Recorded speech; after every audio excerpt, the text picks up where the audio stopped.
Today is a day of great happiness and joy, and that we have to know that Christ came on this earth to deliver us from our sins and our karmas. And it was such a sacrifice. He went into which we cannot see or visualize with human understanding. It was too much for a person who was so powerful to get into a position where he had to forget that he was so powerful and go through all that and treated just like an ordinary person. It was too much, but he did it just because that drama was to be played, because Agya Chakra was to be opened up. But we have to understand that though he has done all that, our karmas are being taken away, as you know. That as soon as the Kundalini is awakened, you know that Kundalini cannot be awakened if your karmas are clean. You cannot. That's why in the olden days people used to go to Himalayas and all those far-fetched places, used to clean their karmas, clean their bodies, clean everything. And then they used to get awakening of the Kundalini, there is to get realization. But the way we have got realization, thanks to Christ, that Agya Chakra could be opened out and that I could manage that. But we do not realize that once that is done, that means you are now entitled to get your realization because of your Agya Chakra being opened out, that your Sahasrara can be opened out. But the punishment of the karmas has been taken away. You are being given such a higher position that you suddenly become saints. And you get all the knowledge that saints cannot have about Sahaja, about the Shuddha Vidya, the Nirmal Vidya. You get all the knowledge also. But the problem is, I find, that we have certain special problems belonging to the special countries also. And my attention has been on England very much, you know that. And I have really worked here very hard. 10 years I have worked here. And for English Sahajogis, it is important to understand what are they lacking in. It's just our own understanding of ourselves, which should be done with proper critical eye, so that we understand what is our problem. Of course, the karmas have been forgiven, you can see that. No problem of the karmas are there. But the problem that exists within us is also a little bit from this country itself. The first is that this is a country of Tamoguna, because it is in a very high altitude placed and it is very old country and people are used to drinking and all those things. So the generations have done that. So it has gone into more Tamogunas. And now it is so saturated that Tamoguna, when once upon a time it was on the right side, now it has gone onto the left side, because the whole saturation of that drinking and all those things have brought this Tamogun to settle down in this country. So the first problem is of Tamogun. And Tamogun makes you, with your intelligence, explain everything, whatever you do. So the intelligence has a capacity to cheat itself. So the intelligence tell you, see now, all right, if we have to get up in the morning, that may be all right in India, but in England may be too much. That's special intelligence, you see. And then, you see, the progress compared to other people becomes slow, despite mother is working so hard here. The second thing is that tamogunis, you see, because they have to live with their tamogun, they become very shallow. And their depth is missing because they are on the other side of the thing. And they do not touch their depth, so they can live very superficial, you see. Whatever they do, they don't feel anything. I mean, they are not ashamed of it, they are not touched by it, whatever it is. At the most, they blame a bhoot somewhere, that's all. But otherwise, in a shallow way, one lives. They do not touch it that much where they should touch because of tamoguna. Now, as it is, this is the heart of the universe. And a person who has a heart is the most deep personality. Because you see, doing with the heart. Anything done with the heart means you are all out for it. But just the other way around it is, that sometimes when we are shallow, there is no heart, nothing. We do something without the heart. Now, as you have seen in the Ashtanga Yogas, there's many times I have said Ishvara Pranidhan is the first. Now, what is Ishvara Pranidhan? We must understand it. Ishvara Pranidhan is the establishment of God in your heart. Now, how do you do it? You see a mantra. You are just saying it outwardly. You are clearing out outwardly. You are meditating outwardly. But when you are saying that, you are just using your right side or your left side, but not your heart. So what you have to do is to balance both. When you are saying something, say it with devotion, with dedication, with understanding. And try to put it in your heart. That whatever I am saying is a mantra given to me by Adi Shakti herself. So is a mantra very powerful. But the mantras also lose their powers if you do not have the Ishvara Pranidhan. That means your Ishvara must be established in your heart. And this is what we lack, is that when we do something, we just do outwardly in a shallow. And if you are shallow, you will be playing with yourself. And playing games is a very common thing with us. Because you see, people with tamasa, what else will they do? I mean, they are lazy lumps.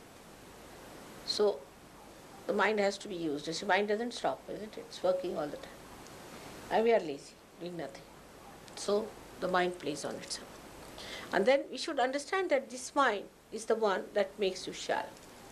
We make faces as if we are very happy before mother or something like that, or we say we are very, this thing, we have achieved this and that, supposing. But she knows. So what we have to do is to feel what we want to say, what we have to do. That is Ishvara Pranidhan. It should not be superficial. I have seen people, oh, mother, this, that. But this is just coming from the lips only sometimes. It should come from the heart. Try to feel that. You will see the joy will be much more. You are trying to give me joy. You try to give yourself that joy. And that's what you are feeling within your heart. Try to feel that in your heart. Then the Ishvara Pranidhana is established. But this is one of the problems, is the tamasaga. But when they were aggressive in this country, when they had aggression, see, they created another problem, is to sort of condition our minds. This also we should face it directly. Especially for Britishers, it is important to face that. Very important, because I have been noticing it is happening.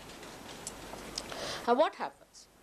Supposing you are an aggressor, means what do you do? I mean, see, in a stark way, just forget that you are Britisher, just go away from it. You just think like this, that this is your house, then you become quite healthy, hefty, and you go and attack another person, drive him out of his house, stay there nicely for 300 years. It is that. As simple as that. That's what the forefathers have done here. And they have conditioned our mind. Means what have you done? That means you have no respect for anybody else's country. Simple as that. That they showed no respect for anybody else's life. To them, they were the ones, they could occupy other countries, they could capture other countries, live there, dominate them. But as a result of that, the conditioning is still in the minds. Because when we live, say, in the ashram now, I was very happy to know that the ashram of Brighton is looking so much better. People are looking after it. It's a very big thing. That shows that you respect that place, which is a holy place. You are looking after it. Otherwise, formerly the ashram was this, that the bills would rise so high that everybody became bankrupt with that. Everything was broken, everything was thrown away. They lived the way they liked, all the lights were on all the time, all the fire was on, this happened, that happened. I mean, impossible to put them together in any place. It was like that. So today I was so happy to learn that there's an ashram where people respect. So to be more on the right side, we should know, do we respect? Do we respect others' properties? This is not others, this is mother's property. I mean, you give them any sofa set, after 10 days you go and see it's all broken, finished, ready there. Anything. It used to happen like that. Now, this should come, that we have to respect. We have to respect now the property, which is, first of all, started with Sahaja Yoga property. And then it will start with others. We have to respect. Then another conditioning that we have from the society, we must face it. It's very funny, is this that nobody respects anybody's wife or anybody's husband. They are married, but their eyes will be on somebody's wife, somebody's this thing. How can you do that? See to the subtle side, because now you have become subtler people.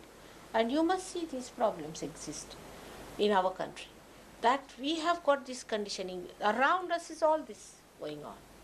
Somebody's wife is going with somebody's husband. No respect. They are married people.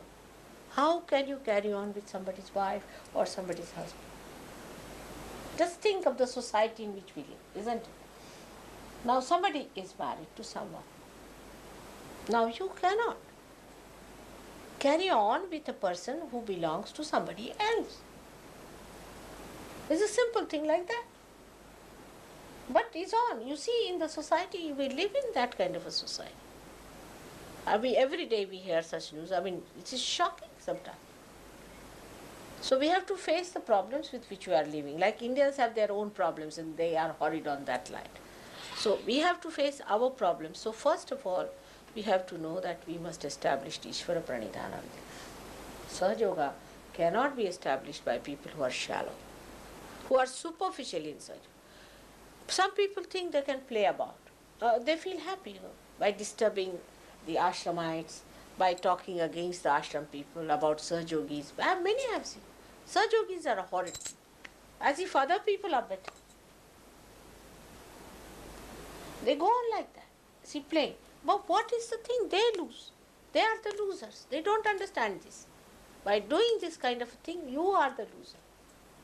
Whom are you playing with? You are playing against with yourself. Those people who try to criticize Sahaja Yogis must know that they are cutting themselves out of Sahaja Yoga. And this is just they are playing games, you see, and this should not be allowed. Nobody should criticize Sahaja Yogis, which is a group. One individual Sahaja Yogi is doing wrong, I will know. So it is very important that you should be accepted by the group. If you are an individual, think you are a great personality and you are trying to correct others. and say that the Sahajogis are bad and the ashram is bad and do like that. Then you must know you are getting out of Sahaja. Very soon you will be out. So one should not try these things. And taking sides with newcomers. When the newcomers come in, you are more attached to the newcomers than to the Sahajogis, then be sure you are not there. That's one of the way you can judge. Are you with the collectivity, or are you trying to get out of it and trying to control all the rest of them? Alright? This is one of the ways of understanding yourself. All such tricks will put you out of Sahaja. And I think this is what Pluto is working out now. So be very careful. It's nice to celebrate, but spirituality is purity. If your heart is not pure, you will be thrown out. Pluto is purity. And purity has one quality, that it is very joy-giving.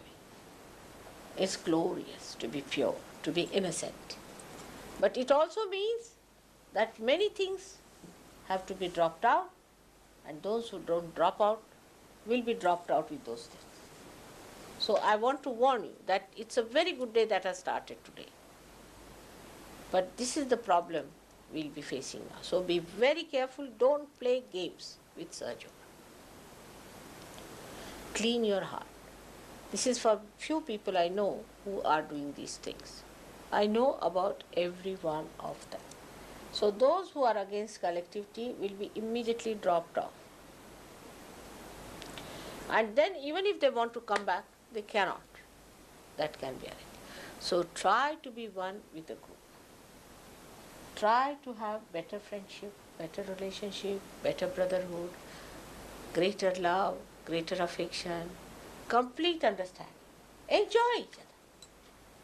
That's the best way. Sahajogis should enjoy each other, not the others. Others are others till they come to us. Remember that. In the eyes of God, others are others. Sahajogis are His people. Others are not important at all, at all, at all. If they come, well and good.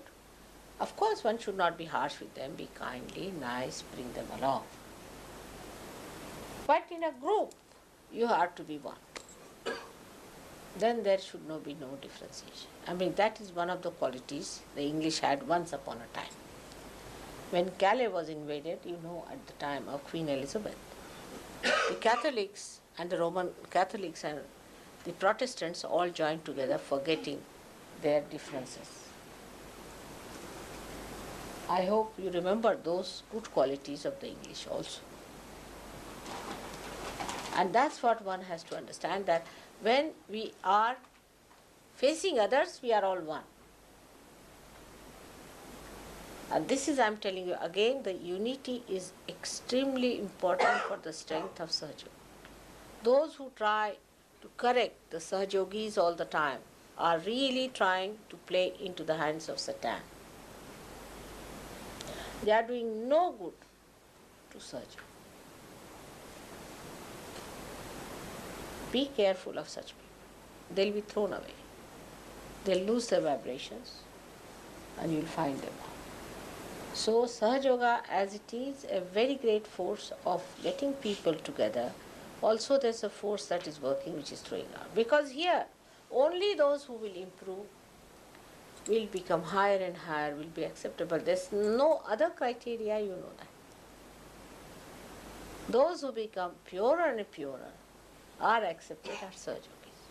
You are all Sahajogis here sitting down. But all of you have to become better and better and better. The first thing that will happen, that you will be clear-headed. What I find is that Tamogunis have no clear head. First thing, I call somebody, X, Mr. X, come along, or a lady comes to me. The first reaction is, she puts up her head like this, with a barrier. Said, now I'll say that, see, this carpet is to be, say, cleaned up. What? Which one? Where? I said this carpet is to be cleaned. Then the another question starts. You go on telling 10 answers, but nothing goes, there's a barrier. Nothing goes into it. They just don't understand. Now, how to explain anything to such people? There's no clear-headedness. The whole head is clouded, you see, with a barrier which doesn't want to take anything in there. So, all my lectures are nothing but a sing-song, I think. Nothing goes in the head. So, first of all, the purity of heart. You know that the heart has got 7 chakras around it, the 7 auras. And when the heart is clean, the light is clean, the sahasrara becomes clean, absolutely. First is that complete dedication of the heart should be there. That I am going to be perfectly alright and I am going to be an ideal surgeon. Is my responsibility. Then all this will go away. Because this muddled head business, I think they hear 50%, 25% they forget, and 25% is lost. So what do they understand what I talk to them? So this kind of a barrier is a fashion also. Is a fashion. I have noticed it's a fashion in this country, especially. Because if you tell them something, there's no need, but first they'll repeat my question. Is this the question? All right, this is the question. I say, what is your name? You said, what is my name? I said, yes, what is your name? Oh, do you mean I didn't understand that? Oh, I said, what's your name? Well, go on like that. And by that they think they have been very sophisticated. It's a new English style, I think. Some French have nonsensical ideas about sophistication, but English sophistication I can't understand. What is sophistication in this? Then while talking they'll say 10 times, I can't understand. Why? Why can't you speak straightforward thing, what is to be said? Now you must train up. Imagine a Sahaj Yogi standing up to give a lecture with many Then they'll think I'm saying some mantras or what?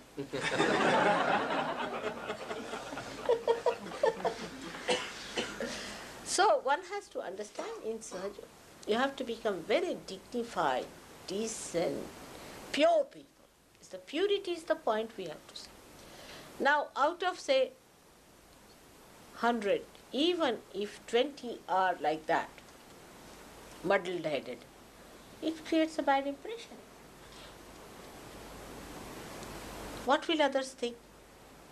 That these muddle headed people, what are they going to do? How are they saints? I mean, imagine a saint like this. You are saints, no doubt, but little saint, no saint, saints, no saints like that. So important for 20% people it is not to blame any bhoots anymore and play about, but try. Get your heads cleared out. By your heart being cleared, your head will be cleared out. It's only through your heart you will get a clear idea as to what is to be done. And the innocence. If you start respecting others, other things, innocence will come in. That innocence only comes through respect. People don't know this. So many said, Mother, how to get back our innocence? It's simple. Respect yourself. Your chastity you respect first of all. Respect your chastity. Respect others' chastity. Then others' things, others' relationships. Respect your relationship with others. He's a Sahaj Yogi, you are a Sahaj Yogi, he's a saint, I am a saint. I have to respect. and then see the joy and the love.